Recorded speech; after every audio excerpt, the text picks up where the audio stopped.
ఇప్పుడే country delight యాప్ని download చేసుకోండి. Download the country delight app now. నమస్తే, వెల్కమ్ టు సుమన్ టీవీ. ఆంధ్రప్రదేశ్లో మద్యం కుంభకోణం జగన్మోహన్ రెడ్డి గారు ముఖ్యమంత్రిగా ఉన్న సమయంలో ఏదైతే మద్యం కుంభకోణం జరిగిందో ఆ కుంభకోణానికి సంబంధించిన ఇన్వెస్టిగేషన్ సిట్ అధికారులు చాలా సీరియస్ గా ముందుకు తీసుకెళ్తా ఉన్నారు. వేగంగా విచారణ జరుపుతున్నారు. ఇప్పటికే చెవిరెడ్డి భాస్కర్ రెడ్డి జగన్మోహన్ రెడ్డి గారికి right hand Chevireddy Bhaskar Reddy arrest అయ్యారు. ప్రస్తుతం 3 రోజులు కస్టడీకి తీసుకున్నారు. 2 రోజుల కస్టడీ కూడా ముగిసింది. చివరి రోజు కస్టడీ తీసుకొని విచారణ చేస్తున్నటువంటి పరిస్థితుంది. ఒక కీలక పరిణామం ఏంటంటే చెవిరెడ్డి భాస్కర్ రెడ్డి అత్యంత నమ్మకస్తులు అనుచరులుగా ఉన్న బాలాజీ, నవీన్ కృష్ణ వీళ్ళిద్దరిని కూడా మధ్యప్రదేశ్లో అరెస్ట్ చేసి తీసుకొచ్చారు. ఒకసారి నోటీసులు ఇచ్చింది సిట్, మీరు విచారణకు రండి అని. కానీ వాళ్ళు విచారణకు సహకరించకుండా మధ్యప్రదేశ్కు పారిపోయారు. మధ్యప్రదేశ్కు పోయి సిట్ అధికారులు అక్కడ వాళ్ళని అరెస్ట్ చేసి ఆంధ్రప్రదేశ్కి తీసుకొచ్చారు. విజయవాడ ఏసీబీ న్యాయస్థానంలో రిమాండ్ రిపోర్ట్ కూడా పొందుపరిచారు. వాళ్ళకి సంబంధించిన డీటెయిల్స్, చెవిరెడ్డి అనుచరులు ఏ విధంగా చెవిరెడ్డికి సహకరించారు, చెవిరెడ్డికి ఏ విధంగా ఈ మధ్య కుంభకోణంలో పాత్రదారులుగా ఉన్నారన్నది ఒక్క 2 నిమిషాలు మీకు ఎక్స్ప్లెయిన్ చేసే ప్రయత్నం చేస్తా. చెవిరెడ్డి భాస్కర్ రెడ్డి ఆయన ఫ్రెండ్ వెంకటేష్ నాయుడు ఈ కేసులో ఇన్వాల్వ్ అయి ఉన్నారు. వాళ్ళు ఆల్రెడీ అరెస్ట్ అయి ఉన్నారు. వెంకటేష్ నాయుడుకి సంబంధించినటువంటి ఇల్లు హైదరాబాద్ లో కూడా ఉంది. హైదరాబాద్ లోనే చాలా వరకు మద్యం ముడుపుల్ని దాచిపెట్టారు. హైదరాబాద్ లో రాజకేశరెడ్డి ఈ మద్యం కంపెనీల నుంచి లంచాలు వసూలు చేయటం అవన్నీ కూడా వెంకటేష్ నాయుడుకి ఇవ్వటం, వెంకటేష్ నాయుడు ఇంట్లో ఆ ముడుపుల్ని భద్రపరచడం. ఈ చెవిరెడ్డి అనుచరులు ఉన్నారు కదా, బాలాజీ, నవీన్ కృష్ణ, వీళ్ళు వెంకటేష్ నాయుడు ఇంటికి వెళ్తారు. అక్కడి నుంచి డబ్బులు తీసుకొస్తారు, డబ్బులు తీసుకుంటారు.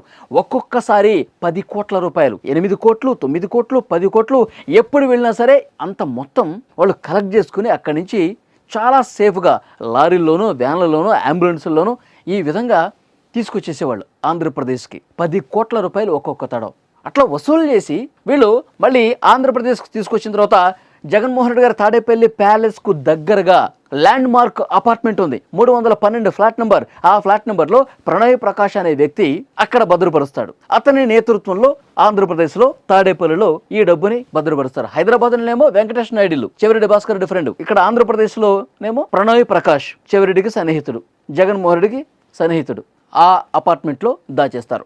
తర్వాత ఈ బాలాజీ, నవీన్ కృష్ణ అనేటువంటి చెవిరెడ్డి అనుచరులు మళ్ళీ ఇక్కడి నుంచి తాడేపల్లి ప్యాలెస్లో అపార్ట్మెంట్లో దాచిపెట్టిన సొమ్ముని ఎలక్షన్ టైంలో ఒక్కొక్క అభ్యర్థికి 3 కోట్ల రూపాయలు, 5 కోట్ల రూపాయలు ఈ విధంగా పంచుకుంటూ పోయారు. చిత్తూరులో, ప్రకాశం జిల్లాలో, గుంటూరు జిల్లాలో ఈ విధంగా జగన్మోహన్ రెడ్డి గారు ఏ నియోజకవర్గ అభ్యర్థికి ఇవ్వాలి అని చెప్పి డైరెక్షన్ ఇస్తే ఆ అభ్యర్థికి మళ్ళీ వీళ్ళే తీసుకుని చేరవేశారు. ఇది చాలా స్పష్టంగా అర్థమైంది. సిట్ అధికారుల ఇన్వెస్టిగేషన్లో ఈ విషయాలన్నీ కూడా బయటపడ్డాయి. కారు నంబర్తో సహా ఏ కారులో తరలించారో ఆ కారు నంబర్తో సహా వీళ్ళు ఆ డబ్బుల్ని హైదరాబాద్ నుంచి ఆంధ్రప్రదేశ్లో మళ్ళీ ఇతర నియోజకవర్గాలకి ఈ విధంగా చేరవేశారు. చాలా కీ రోల్ పోషించారు. చెవిరెడ్డి భాస్కర్ రెడ్డికి అత్యంత నమ్మకస్తులుగా ఉన్నటువంటి వాళ్ళ అనుచరులు, ఒకతనేమో గన్మన్ను, ఒకతనేమో పిఏ, వీళ్ళు ఈ విధంగా డబ్బులన్నింటినీ కూడా పార్టీ కోసం ఎన్నికల్లో ఖర్చు పెట్టారు. ఈ మద్యం కుంభకోణంలో లంచాల రూపంలో తీసుకున్నటువంటి డబ్బును చాలా స్పష్టంగా సిట్ అధికారులు ఈ ఆధారాలన్నీ సంపాదించినటువంటి పరిస్థితుంది. సో డెఫినెట్గా ఇంకా కొన్ని ఆధారాలు సంపాదించాలి. ఎందుకంటే అసలు సూత్రధారి ఎవరో తెలియాలి కదా, ఎవరి డైరెక్షన్లో వీళ్ళు పనిచేశారో తెలియాలి కదా. మీరు డబ్బులు పలానా చోట దాచిపెట్టండి, పలానా అభ్యర్థికి మీరు ఇవ్వండి, ఇవన్నీ ఎవరు చెప్తే చేస్తుంటారు? చెవిరెడ్డి భాస్కర్ రెడ్డి అయినా, రాజకేశరెడ్డి అయినా, మిథున్ రెడ్డి అయినా, ఇంకొక వ్యక్తి అయినా, వాళ్ళ కింద పనిచేసే అనుచరులైనా, వీళ్ళందరూ పనిచేసేది ఒకే ఒక వ్యక్తి ఆదేశాలతో అన్నది చాలా స్పష్టంగా ఉంది.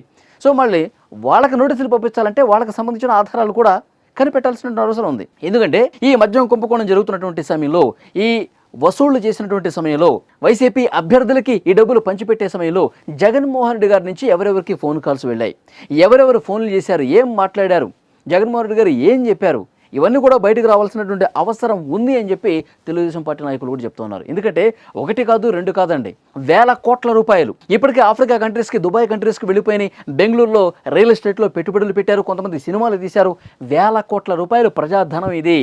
ప్రభుత్వ ఖజానా ప్రజల సొమ్ముని ఈ విధంగా దోచేసి మళ్ళీ వాళ్ళ పార్టీ అభ్యర్థులు గెలుపొందడం కోసం ఈ విధంగా పెట్టుబడులు పెట్టడం, పార్టీ కోసం ఖర్చు పెట్టడం, ఇది ప్రజల సొమ్మే కదా. సో డెఫినెట్గా ప్రతి ఒక్క రూపాయిని కక్కించాల్సినటువంటి అవసరం ఉంది. ఎవరైతే ఇంత దుర్మార్గంగా అవినీతికి పాల్పడ్డారో, ప్రజల సొమ్మును దోచేశారో వాళ్ళందరూ కూడా కటకటాల వెనక్కి వెళ్లాల్సిందే అంటూ పెద్ద ఎత్తున డిమాండ్ వినిపిస్తుంది. తెలుగుదేశం పార్టీ, జనసేన ఈ నాయకులు రెగ్యులర్గా మాట్లాడుతూనే ఉంటారు. కానీ ఇప్పుడు ప్రజల్లో కలుగుతున్నటువంటి ఆ భావన అది. వేల కోట్ల రూపాయలండి. ఒకవైపు డబ్బుల్ని దోచేయటం, ఇంకొక వైపు వాళ్ళు మరేమన్నా అప్పటి వరకు ఇంటర్నేషనల్ బ్రాండ్స్, నేషనల్ బ్రాండ్స్, నాణ్యమైనటువంటి మద్యం ఇవి అమ్మిన పరిస్థితి ఉందంటే అదే లేదు. నాసి రకం బ్రాండ్లు తీసుకొచ్చి ఇష్టారీతన కల్తీ మద్యాన్ని అమ్మేసి ఒకవైపు ప్రజల ఆరోగ్యాన్ని చెడగొట్టడం, ఇంకొక వైపు వేల కోట్ల రూపాయలు దోచేయటం. ఇంత దారుణం ఆ గత ప్రభుత్వంలో జరిగిందని చెప్పి అందరూ మాట్లాడుకుంటున్న పరిస్థితి. సో సిట్ అధికారులు చాలా సీరియస్గా ఆధారాలు సంపాదిస్తున్నారు. చెవిరెడ్డిని విచారిస్తూ ఉన్నారు, ఇంకా చాలా మందిని విచారిస్తున్నారు, ఇంకా అరెస్టులు జరగాల్సినటువంటి అవసరం ఉందని చెప్తా ఉన్నారు. ఇంకా ఈ కేసు విచారణ ఎంత దూరం వెళ్తుందో చూడాలి. అసలు సూత్రధారి వైఎస్ జగన్మోహన్ రెడ్డే అని పెద్ద ఎత్తున కూటమి పార్టీల నాయకులు కూడా విమర్శిస్తున్నటువంటి నేపథ్యంలో మరి అంతవరకు సిట్ విచారణ వెళ్ళడానికి ఎంత సమయం తీసుకుంటుందో చూడాల్సిన అవసరం ఉంది. ఫ్రెండ్స్, మీరేమనుకుంటున్నారు? ప్రస్తుతం మద్యం కుంభకోణం సంబంధించి జరుగుతున్నటువంటి విచారణలు, అరెస్టులని మీరు ఏ విధంగా చూస్తారు? కామెంట్ రూపంలో తెలియజేయండి.